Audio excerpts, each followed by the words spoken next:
चलो guys, your turn. Line up. Very good, very good. On your marks, okay.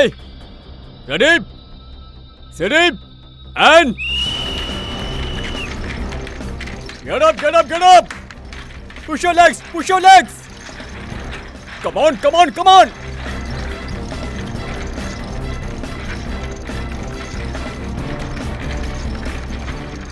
Very nice, very nice, very nice. Get up, guys. Yes, come on. You can do it. Yes, yes. Push your legs, push your legs.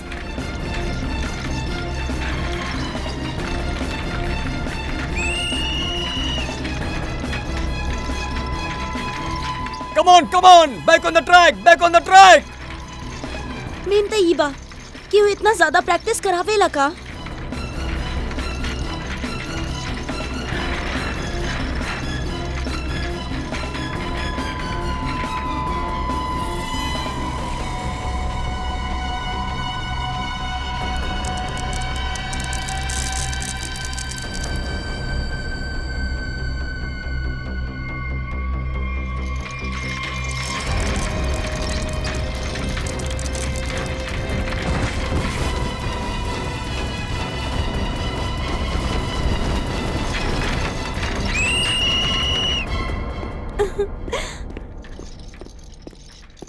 का करल बड़ा काविश, का करल बड़ा. ध्यान कहाँ बा तोहर. अगर तोके इंजरी हो गई तो हमारी कोचिंग के रिप्रेजेंट क्या करी बोला. और तू एक डिस्टर्ब कर छोड़बू प्लीज. फोकस करे दा, फोकस. सर हमनी फोकस कर रहल बानी सर. स्केट्स के नीचे कुछ आ गेल सर. फिर से तू लोगन के बहाना. हाँ काहे. सर बहाना ना, ई देखी सर, छर्रा ट्रैक्स पर.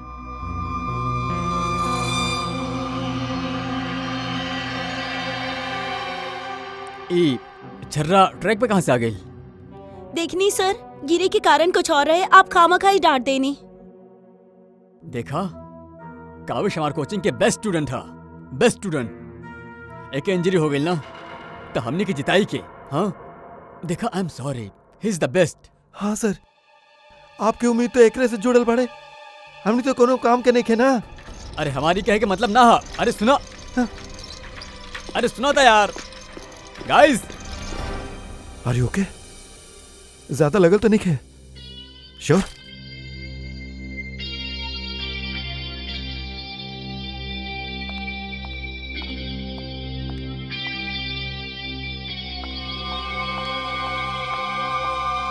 काविश, ई का करत बाड़ा तू? अलीशा तू? सब पता चलेला हमके, समझला. और तू मासूम बन के हमारे बॉयफ्रेंड के फसावा मत. तोके तुम छोड़ब नहीं खे. अलीशा बस ज्यादा बदतमीजी मत कर प्लीज. हम बदतमीजी करत बानी और तू जेकरा वजह से हमार साथे बदतमीजी करत बाड़ा ओकर का. अलीशा तू बात तो चुप ही रहा. देख ले तो के देखिया, हमरा से बुरा केहू ना होखी. Hello madam. अलीशा, अलीशा संभाला यार अपन अलीशा, गर्लफ्रेंड रुका. के. आलिशा और काविश मिलके ना एक दिन हमारा कोचिंग बंद करा दी है. पता ना कहा समझे ली अपना आपके ये लड़की. कैसे इल्जाम लगावेली हमरा पे.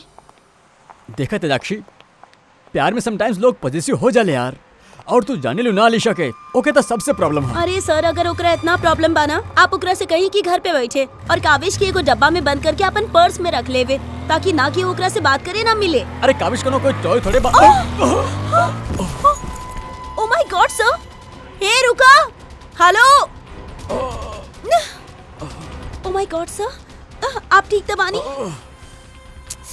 सर आपके बहुत चोट आइल बा. Oh my God. सर उठी संभाल के. Help me. आप ठीक तो बानी?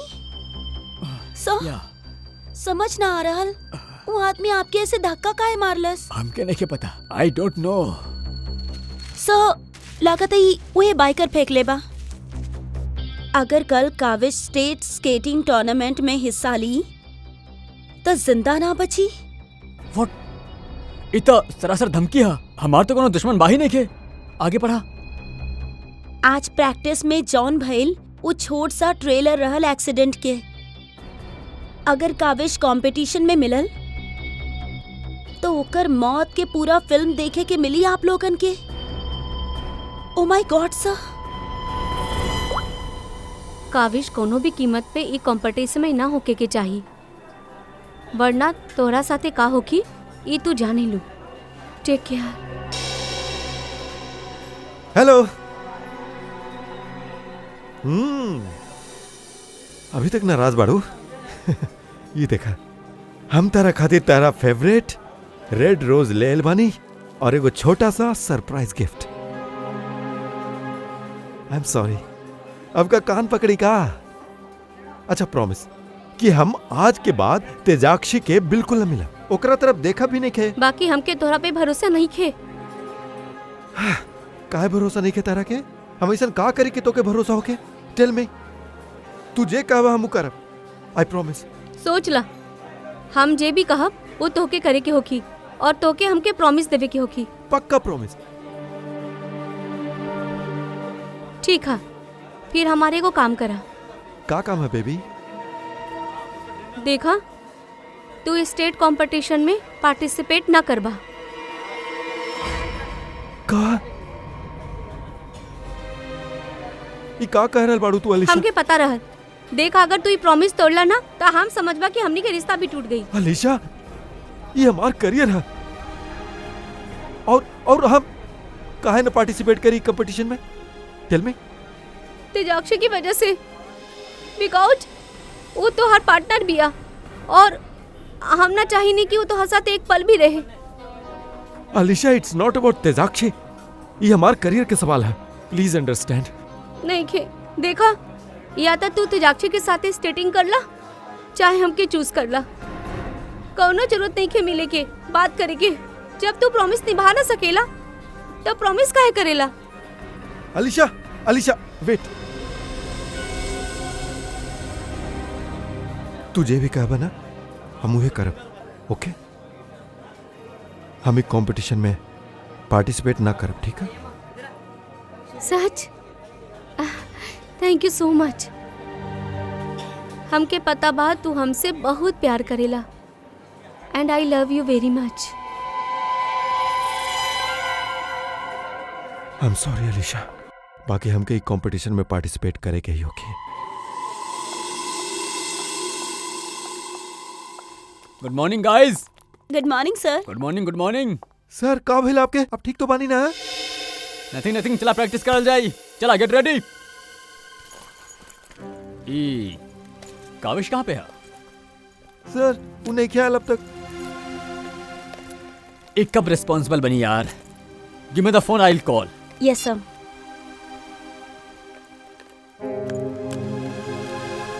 लागल सर। स्विच ऑफ हारल बा। एलिशा के ट्राई करता नहीं। सर, कहीं कल के धमकी की वजह से तो नहीं खे? काविश हाय। आ गए सर। थैंक गॉड तू आ गेला। अरे तू तो हमार जान ही निकाल देले रहला काविश। कहाँ रह गेल रहे तू? सॉरी सर, हमके तनी लेट हो गए। एक्चुअली फोन के बैटरी भी खराब हो गए रहल, यही से आपके फोन ना कर पैनी। सर आपकी चोट कैसे लगल सर? काविश, हमके तोरा से कुछ इंपॉर्टेंट बात करे के हा।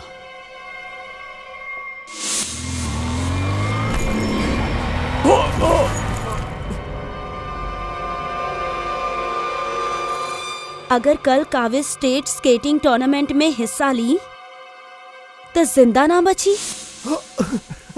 सर हमरा खातिर धमकी? देखा काविश, अगर तो कंपटीशन में हिस्सा न लेवे के है ना तो हम एडजस्ट कर ले। सच में ये कंपटीशन तोहरा जान से बढ़ के नहीं खे। नहीं के सर, ये एकेडमी की हमसे बहुत उम्मीद है सर, और हम हर हालत में कंपटीशन में पार्टिसिपेट करब सर। That's a spirit. ये भइलना बात चैंपियन। सर कल हमके वैसे भी स्टेट के बेस्ट प्लेयर के साथ कॉम्पिटिट करे के, हाँ तो उससे पहले काहे ना हम फॉर्मर स्टेट चैंपियन के साथ कॉम्पिटिट कर ली। यानी कि हमरा साथ। जी सर, काहे कि असली खेल में जो चुनौती हमरा कल मिली ना, ओकर आज प्रैक्टिस हो जाई बहाने। ठीक बा। हम अभी स्केट से लेके आ बतानी सर। सर आपके इतना चोट लगल बा, आप कैसे करब कॉम्पीट? हमारी करल बहुत ज्यादा जरूरी है। ऐसे ओकरा के बूस्ट मिली और स्टेट लेवल चैंपियनशिप में ओके जीते में मदद करी।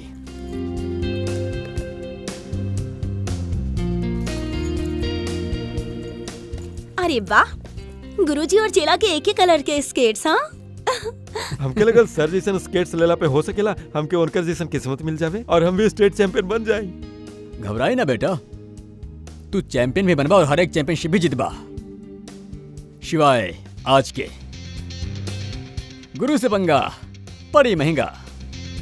सर हम भी कुछ सस्ता खेल ना खेले नहीं सर।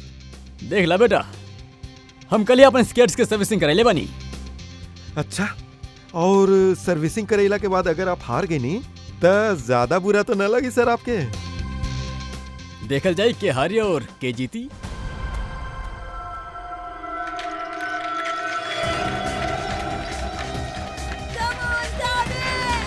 चला चला, बहुत बढ़िया, बहुत बढ़िया। कम ऑन, तू ही जीतवा।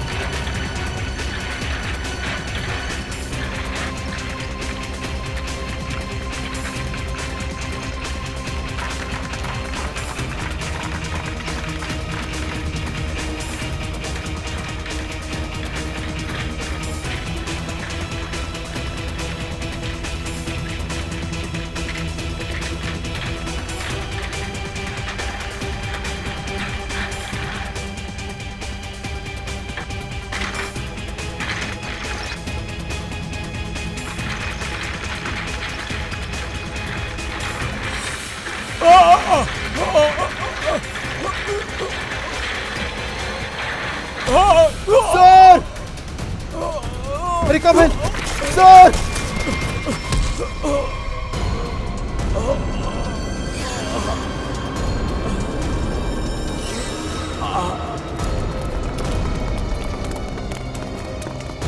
सर सर सर सर कब है?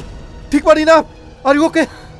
Oh my God, Kavish, sir is dead. Sir Kavish, इनकर मौत हो गई बा। व्हाट? कल को एक्सीडेंट भइल रहे और आज भी, और आज सर की मौत हो गई। अरे कहीं एक्सीडेंट कोई करवा तो नहीं करा? हमने के सीआईडी के अभी कॉल करके पड़ी नाउ।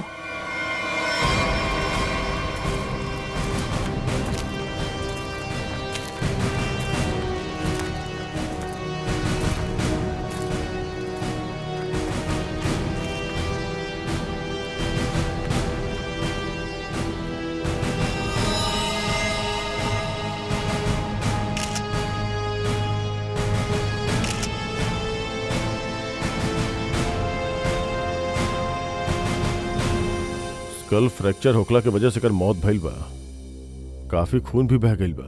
सर कम से कम 10-15 लीटर खून बहल होके। पंकज, इंसान के शरीर में सिर्फ 5 लीटर खून होखेला। वही तो सोचली, एक 10 लीटर खून कैसे बह गई?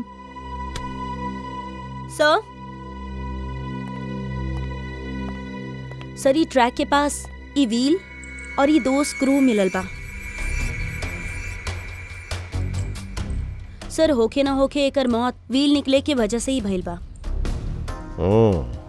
ये देखा, केहू एकरा के रगड़ देले बा, एकर थ्रेड के खराब कर देले बा और फिर वापस ये व्हील एकरा में लगा के फिर से एकरा फिट कर देहलस ताकि नॉर्मल लागे।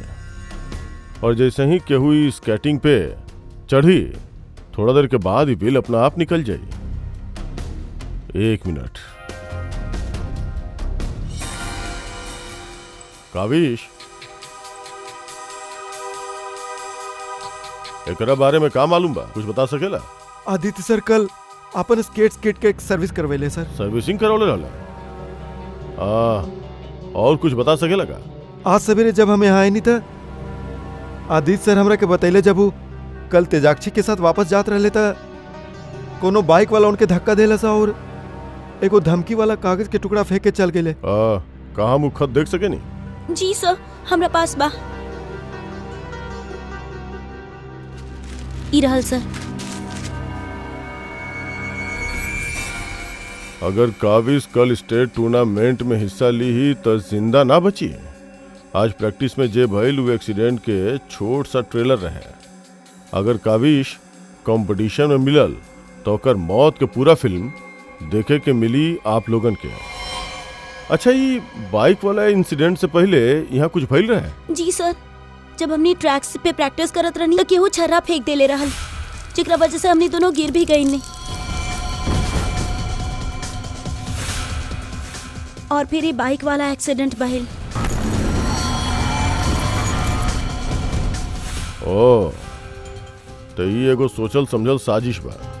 अच्छा, अब आज प्रैक्टिस में यहाँ के आयल रहे, कुछ याद बा आप लोगन के?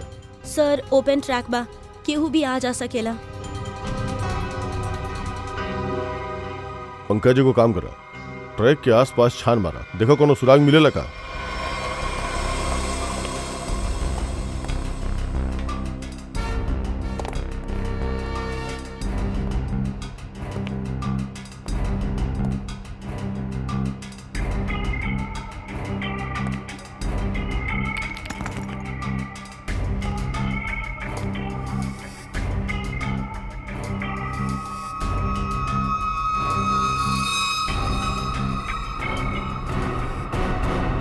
ये कागज में तो ड्रग्स के महक आ रहल बा। अब तो ये हमनी के मदद करी। हम हमेशा आपके काम आवे नहीं सर। आज बोली नहीं सर, कहीं हम आज का करी सर। तू थोड़ा देर खातिर चुपचाप खड़ा रहा, मुंह बंद रखा। हम तो हार ना उस सिक्योरिटी कैमरा के बात करता नहीं। चला। वो कैमरा वाला वो हमरे तरह चुपचाप मुंह देखत रहले, हमें खाली सबके देखत रहे नहीं। चला।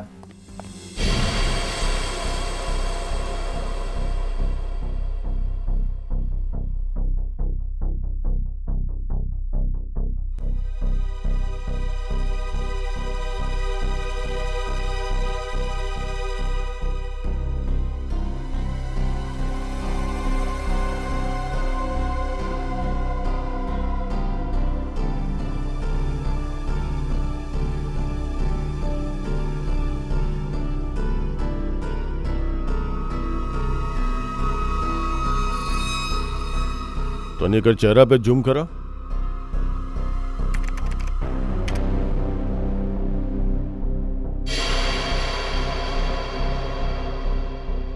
ये आदमी क्या है आप लोग जाने नहीं? हाँ सर, एकरे देखले बानी, ये अक्सर स्टेडियम के आसपास दिखाई देला। हाँ सर, हमो एकरा के देखले बानी, ये आसपास। और तू 24 घंटा ये मॉनिटर पे बैठल रहेला, तू ये आदमी के ना देखला पहले कबो? सर एकरा तो देखले बानी, बाकी कहाँ देखले बानी हमरे कुछ याद नहीं आ रहल बा। अच्छा पंकज, अपन मोबाइल पे कर फोटो लेला। कुल मिला के एक बात तो साफ है कि आदमी एजे कहीं आस पास रहेला। चलो पता कल जाए एकर।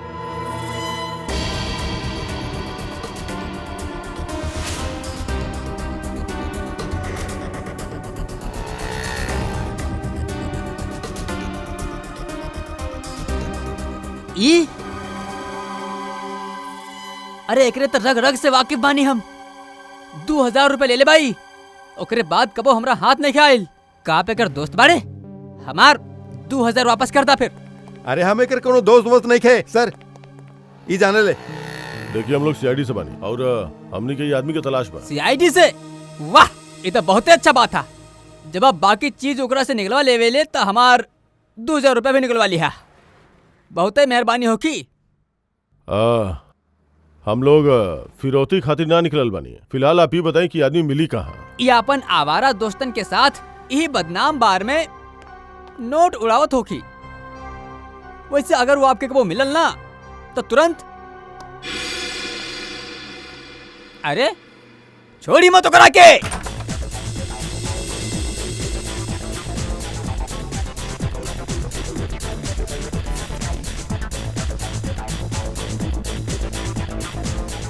आप ये बार के मैनेजर बने? अरे साहब, बार नहीं के भाई, मदमस्त होके के मंदिर हा। तो के माल चाहिए ना, परल बंदर। एकरा पहचाने ला? आय है मैडम, आप कहीं तो जेके चाहे पहचान ले, और आप कहीं तक खुद के भी पहचाने से इनकार कर दे।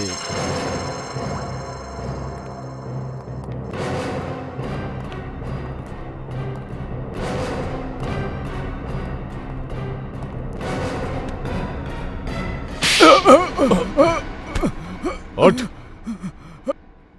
हमनी सीआईडी से बानी, ज्यादा चू चपड़ कैले ना तो अपन पहचान भुला जेबी तू, समझ ले। अरे साहब, हम तो मजाक करत रहनी। छोड़ा हमके। के चिल्ला रहल बा अंदर? वो कल्लू बाना मत मारा हमके। जी भर के शराब पी लेलस, अब देवे खातिर पैसा नहीं खे, तो हमार बाउंसर होकर मालिश कर रहल बाड़े। ओए हाउ जे के आप ढूंढ रहल बाड़े। ए, हट, चल हट। ए बस बस बस चल। होश में लावे एकरा। ए उठ, तेरा सवाल पूछ के बा। रीता, तू आ गई रीता? हमके पता रहे तू जरूर आई रीता। अरे रीता, अरे आ जाओ डार्लिंग, हमार बाहों में आ जाओ। बाहों में पागल रीता, है का? आ जाओ डार्लिंग। बहुत रीता, ज्यादा समय ही बा।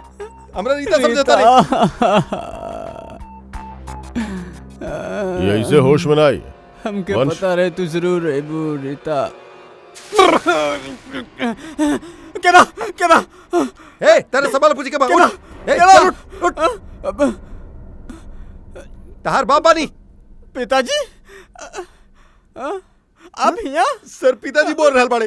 हाँ, हम तोर बाप बानी।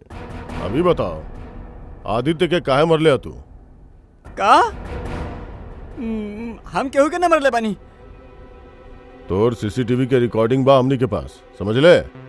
ओकरा में तू आदित्य के स्केट के नट के ढीला करत नजर आ रहल बाड़े। सर, कौन आदित्य? कैसन नट? सर ये ऐसे न मानी, एकरा बहुते ज्यादा नशा हो गइल है।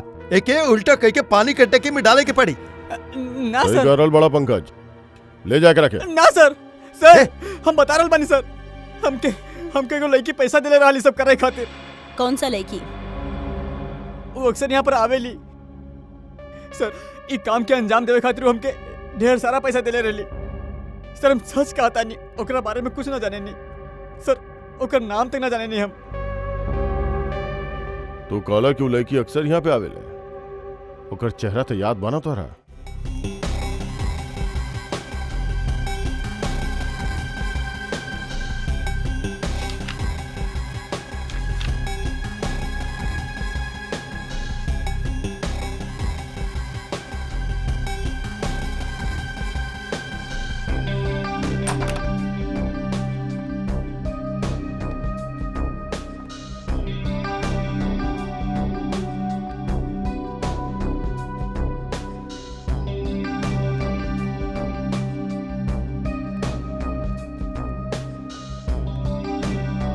बोली give me a glass soft drink डाल के। ओके।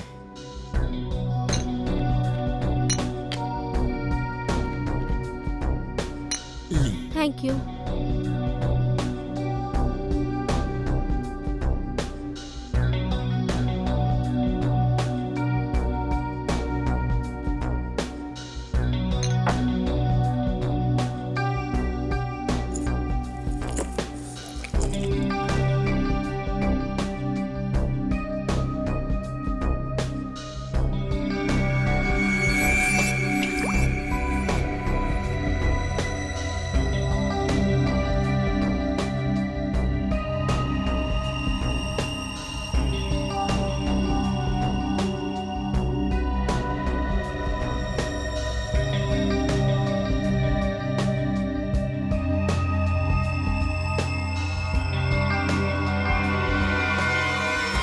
अब एकरा ड्रिंक में भी जहर मिला के सब सबूत मिटावे के चाहे लो।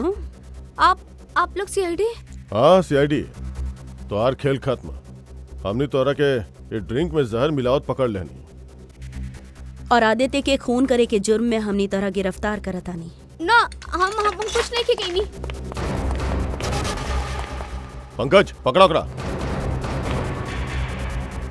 ये आदमी कह रहा है जे अभी यहाँ से भागल है? ओ सर, वो शर्मन रहे, ओहे हमके ब्लैकमेल कैले रही सब करे खातिर। कि वो हमार ड्रग लेवे की आदत हमार माँ बाप के बता दी।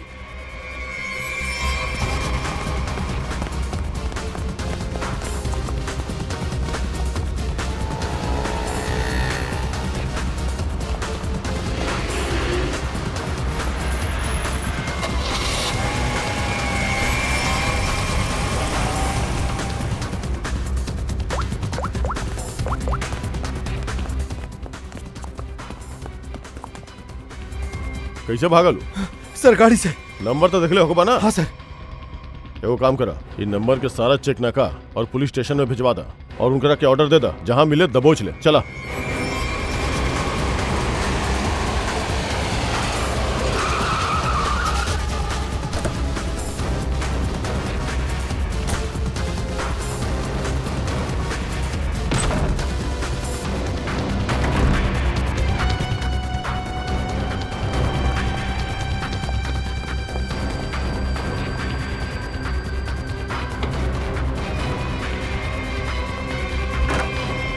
कहाँ चल गए रे बेटा? हमने के आग तरस गए ताकि देखे खातिर। का डायलॉग मरले बाड़े?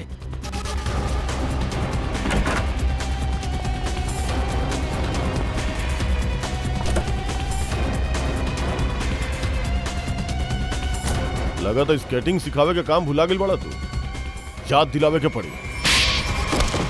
काहे मारला तू आदित्य के? सर वो के मारे के ना चाहत रहनी सर, हम तो खाली ओके घायल करे के चाहत रहनी सर। बाकी वो एक्सीडेंट की वजह से होकर जान चल जाए सर, हमके नहीं के मालूम रहे। चुप।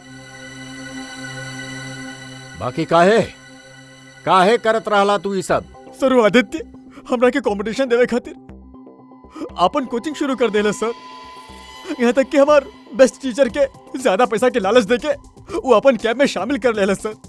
यहाँ तक सर हमार बेस्ट स्टूडेंट काविश वो हमार कोचिंग छोड़ के चल गए सर। सर हमार सब सपना टूट गए सर, हम बर्बाद हो गए रहनी सर। ऐसे हमें डिसाइड करनी के हम ओकर टांग तोड़ देब सर, ताकि वो हमारा जैसन बर्बाद हो जाए सर। और यही से तू अपन प्लान में अलीशा के शामिल कर लेला, काहे कि तू तो एकर कमजोरी जानत रहला ना। हाँ सर, कहा कि हमके पता चल गए रहे कि अलीशा ड्रग्स लेवेली सर, तो हमें के ब्लैकमेल करे के शुरू कर देनी सर, ताकि काविश के कंपटीशन में जाए से रोक सके और हम आदित्य से बदला ले सके। और वैसने भइल भी। बाकी तोहार चालाकी तोहरा पे उल्टा पड़ल और तोहरा हाथ से खून हो गए। एकर सजा तोहरा के जरूर मिली। ले जाई दोनों के। चला सर चला अब। हम ना मरनी सर।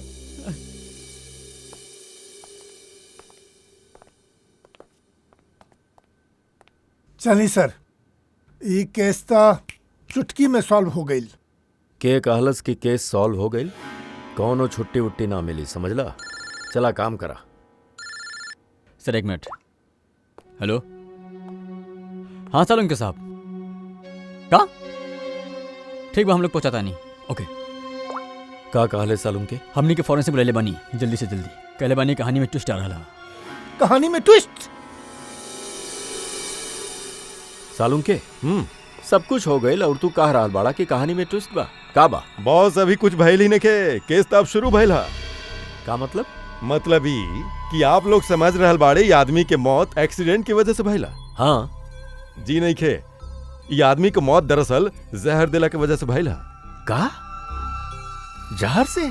जी हाँ, और जहर भी इतना खतरनाक जहर कि 30 सेकंड के अंदर अंदर अपन असर कर देवेले।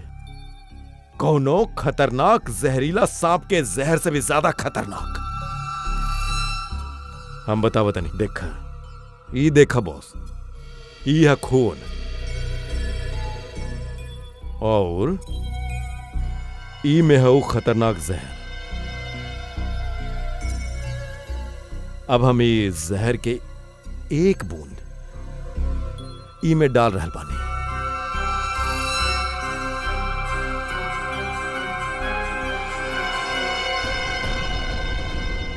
सालू के साहब ई तो खून के दूध के तरह फाड़ दे बिल्कुल ये भइल है ये आदमी के साथ है बॉस। जहर के वजह से ये आदमी के मौत भइल है। सलुंके तोहार कहे के मतलब बा कि जब ई लोग स्केटिंग करत रहले तब ओके जहर दिहल गई। हाँ हाँ यार कैसे हो सकेला? तू का कह रहल बाड़ा? अब बॉस आप खुद देख ली ना कैसे आए।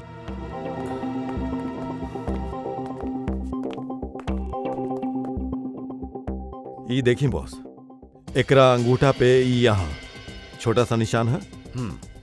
ई दरअसल एगो सुई के निशान है बॉस, और यही से यहाँ के खून जम गया और ई सुई लगल रहल स्केटिंग के जूता में यहाँ पे। ई देखा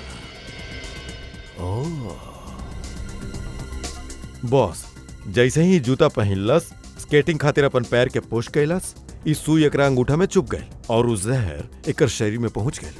उस जहर के वजह से एकर आग के आगे पूरा अंधेरा छा गए और ई टकरा गए। सब लोग सोचलस ई एक्सीडेंट है। सर हमने जहाँ से चलत रहनी फिर से उहे पहुँच गई। मतलब छुट्टी लेवे के चांस पक्का कैंसल। एक नईखे, एक से ज्यादा लोग रहले। एक लागल रहे के धक्का मारे में और दूसर का एके जहर देवे में। सर एगो बात बोली। हाँ बोला। सर वो काबिश बोले रहल कि खून होखला से एक दिन पहले ई आदित्य अपन स्केट सर्विस खातिर देले रहल, कहीं उहे पे कुछ। हाँ सर, सर्विसिंग करत समय स्केट्स के साथ छेड़छाड़ कल जा सकेला।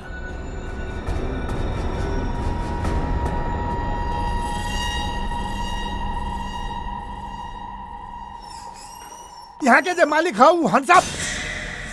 अरे लागत तीनों मालिक है यहाँ पे, तीनों हाथ ऊपर कर ले। हम यहाँ के मालिक बानी।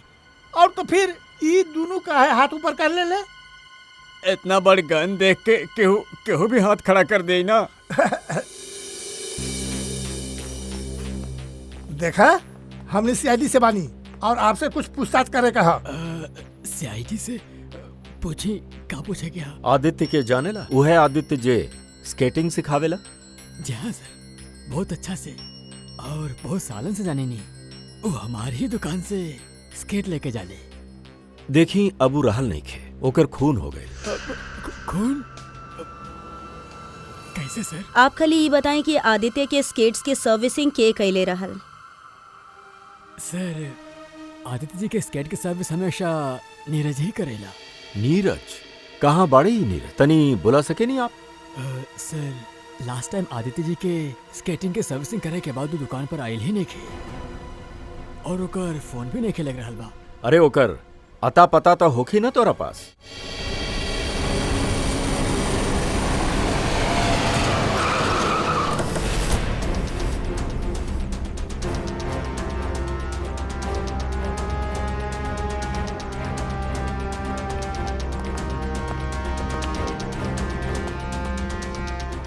नीरज दरवाजा खोला, दरवाजा खोला नीरज।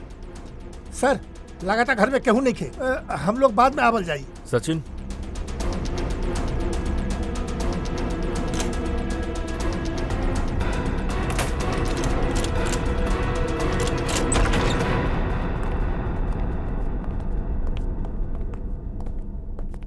सचिन घर के अच्छा तरह से ढूंढा, देखा कुछ मिले लगा?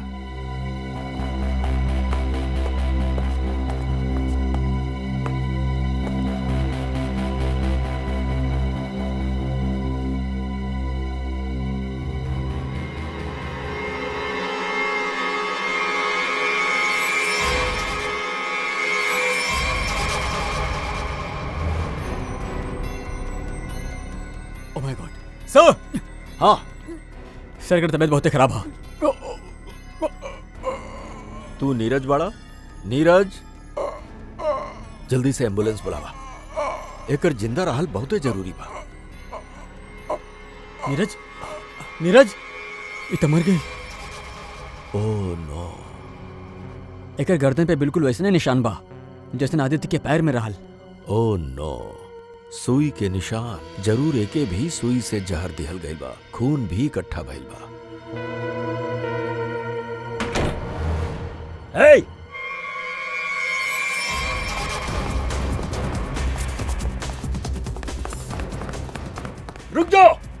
रुक जाओ, जल्दी से पकड़ा ओके, जल्दी।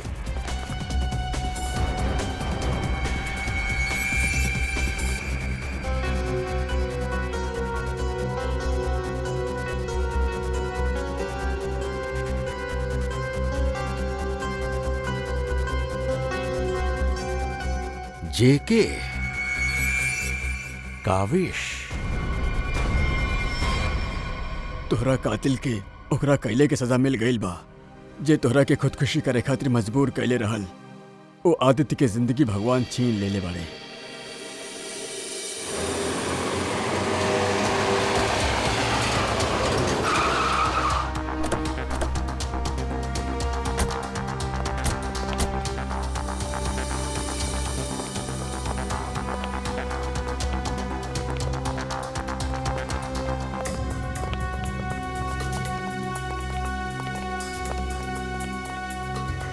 चलो बॉस, अब बंद कराई प्रैक्टिस। अब जेल में रह के प्रैक्टिस करिए। अब का कहता नहीं, हमके कुछ समझ में नहीं आ रहा है सर। वे जो तू सुन रहल बाड़ा है, तोहार नियत के साथ साथ कान भी खराब बगा। सर हमके कुछ समझ में नहीं आ रहा। अब का कहता नहीं सर? आदित्य के खून करे के जुर्म में हमनी तरह गिरफ्तार करे आयल बानी। का सर लगता है कि ढंग से सुनाई नहीं के दे रहा, यही से एकर कान के पर्दा खोले के सबर पड़ी। कर पंखा, अगर ये मर्डर मोटिव ना बतौलस ना और अपन गुनाह कबूल ना कैलस तो एकर कान खोले के साथ साथ एकर हड्डी तोड़े के भी मौका मिली तोहरा के। थैंक यू सर। सर हम आदित्य सर के खून काहे करब सर? अभी कोनो गलतफहमी भइल है सर। अच्छा श्रेया, एकरा पहचाने ला ना तू? हमनी से भागत वक्त तरह से पीछे छूट गए रहे। के माने काविश? सर ये हमार नहीं खे, बाकी हम जाने ली के करा। अच्छा के कर हा?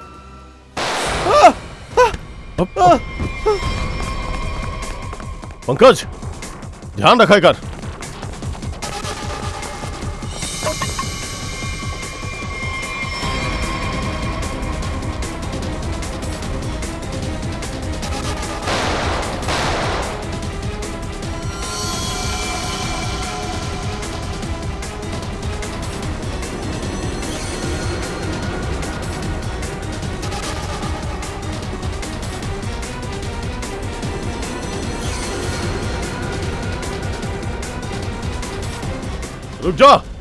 रुक जाना तो गोली मार दे।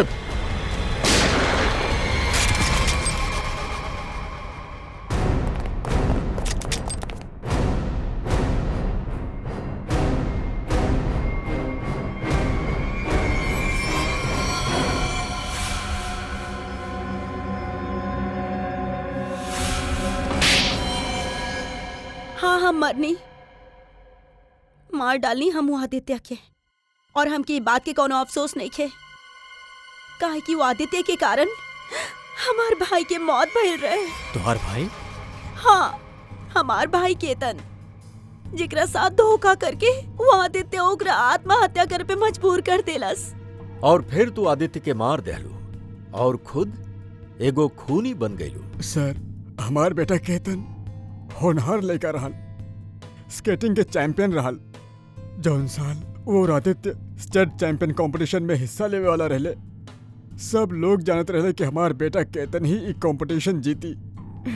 बाकी वो आदित्य नीरज के साथ मिलके हमारे भाई के खिलाफ ऐसन साजिश रचल की वो लोग उनकर स्केट्स ही खराब कर देले। खराब स्केट्स के कारण भैया कंपटीशन हार गए। वो हार उनका से बर्दाश्त ना हो पाए, वो आत्महत्या कर ले। बाकी सब तोरा के कैसे मालूम? एक दिन हम आदित्य और नीरज के ए बारे में बात करत सुन ले रहनी। उहे दिन हम फैसला कैनी कि नीरज के धमका के हम आदित्य के मारे के प्लान बनाई।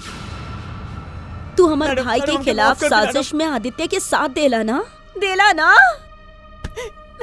तो हर वजह से हमारे भाई के मौत हो गई। मैडम हमरा से गलती हो गई। आत्महत्या कर लेला सू।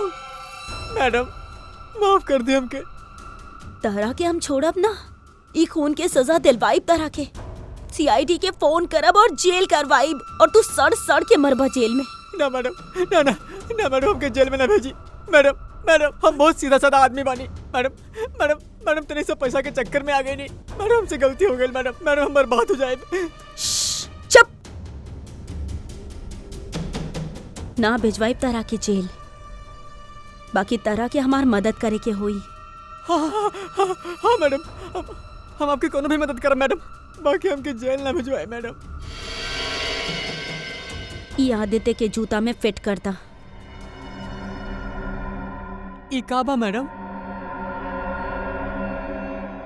जहर। मैडम इसे तो वो मर जाई ना? हाँ, और अगर तू हमार काम ना कैला तो हम सीआईडी के बलवा के तरह जेल भिजवा दे। हम ना मैडम। करबा की ना? हाँ हाँ ठीक बा।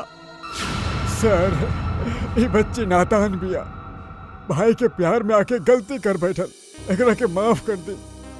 लक्ष्मीकांत जी, आपके बेटी के जिंदगी के फैसला तब कानून करी। आपके बेटा के आत्महत्या करल, तेजाक्षी के केहू के खून करल, ई दोनों जुर्म में आप भी बराबर के हिस्सेदार बानी।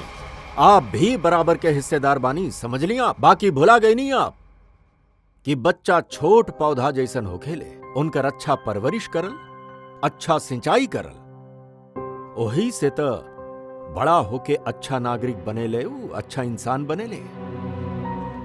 बाकी नहीं खे, चूक गई नहीं आप, बहुते बुरा तरह से चूक गई नहीं आप। ले जा इनके। चलिए आई।